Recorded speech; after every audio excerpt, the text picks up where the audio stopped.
નમસ્કાર, હું છું કેતલ અને આપ જોઈ રહ્યા છો CB24।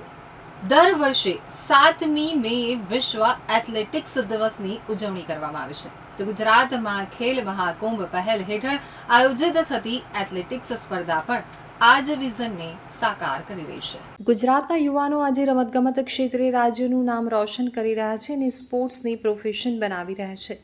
તેનું શ્રેય વડાપ્રધાન શ્રી નરેન્દ્ર મોદીના દૂરંદેશી વિઝનને જાય છે। 2010માં ગુજરાતના તત્કાલીન મુખ્યમંત્રી તરીકે તેમણે ખેલ મહાકુંભની નવતર પહેલ કરી હતી, જેનાથી રાજ્યના ખેલાડીઓમાં નવું જોમ આવ્યું છે અને અંતરિયાળ વિસ્તારોમાંથી પ્રતિભાઓ સામે આવી રહી છે।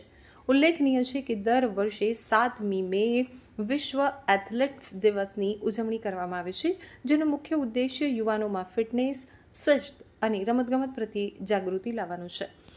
વર્ષ 2026 માટે વિશ્વ એથ્લેટિક્સ દિવસની theme sports building bridges breaking barriers છે, જે યુવાનોને મજબૂત બનાવવા અને ફિઝિકલ એક્ટિવિટીના માધ્યમથી સામાજિક જોડાણ તેમજ એકતા અને સમાનતાને પ્રોત્સાહન આપવામાં એથ્લેટિક્સની ભૂમિકા દર્શાવે છે।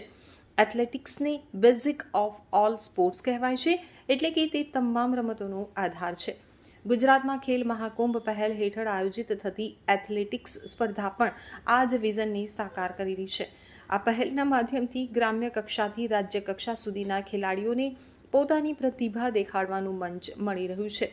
ખેલ મહાકુંભ 2025 અંતર્ગત રાજ્ય કક્ષાની એથ્લેટિક્સ સ્પર્ધામાં 9,383 ખેલાડીઓએ ભાગ લીધો હતો। આ વર્ષે 16 જાન્યુઆરીથી 3 ફેબ્રુઆરી દરમિયાન ખેડા જિલ્લાના નડિયાદ ખાતે ખેલ મહાકુંભ 2025 અંતર્ગત રાજ્યકક્ષા એથ્લેટિક્સ સ્પર્ધાનું આયોજન કરવામાં આવ્યું હતું, જેમાં રાજ્યના કુલ 9,383 ખેલાડીઓએ ઉત્સાહપૂર્વક ભાગ લીધો હતો। મુખ્યમંત્રી શ્રી ભૂપેન્દ્રભાઈ પટેલના નેતૃત્વ હેઠળ રાજ્ય સરકાર દ્વારા હાઈ પરફોર્મન્સ સેન્ટર ખાતે આ સ્પર્ધાનું સુચારું આયોજન કરવામાં આવ્યું હતું। સ્પર્ધામાં અંડર 9, અંડર 11, અંડર 14, અંડર 17 તેમજ ઓપન વય જૂથના 4,694 ભાઈઓ અને 4,689 બહેનોનો સમાવેશ થાય છે, જે રાજ્યમાં રમતગમત પ્રત્યે વધતી રુચિ અને વ્યાપક ભાગીદારી દર્શાવે છે। ખેલ મહાકુંભ 2025ની રાજ્યકક્ષાની એથ્લેટિક્સ સ્પર્ધામાં 30 મીટરથી 5,000 મીટર દોડ, 80 મીટરથી 100 મીટર દોડ, 110 મીટરથી 400 મીટર હર્ડલ્સ, લાંબી કૂદ, ઊંચી કૂદ, વાંસ કૂદ, લંગડી, ફાળકૂદ, ગોળા ફેંક, ચક્ર ફેંક, ભાલા ફેંક, હેમર થ્રો, રિલે અને જલચાલ જેવી કુલ 390 ઇવેન્ટ્સનું આયોજન કરવામાં આવ્યું હતું।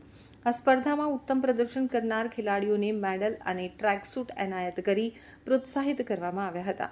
ખેલ મહાકુંભ પહેલના પરિણામે ગુજરાતની સરિતા ગાયકવાડ, મયુર માલવિયા, રુચિત મૌરી અને મુરલી ગાવિત જેવા પ્રતિભાશાળી ખેલાડીઓ મળ્યા છે।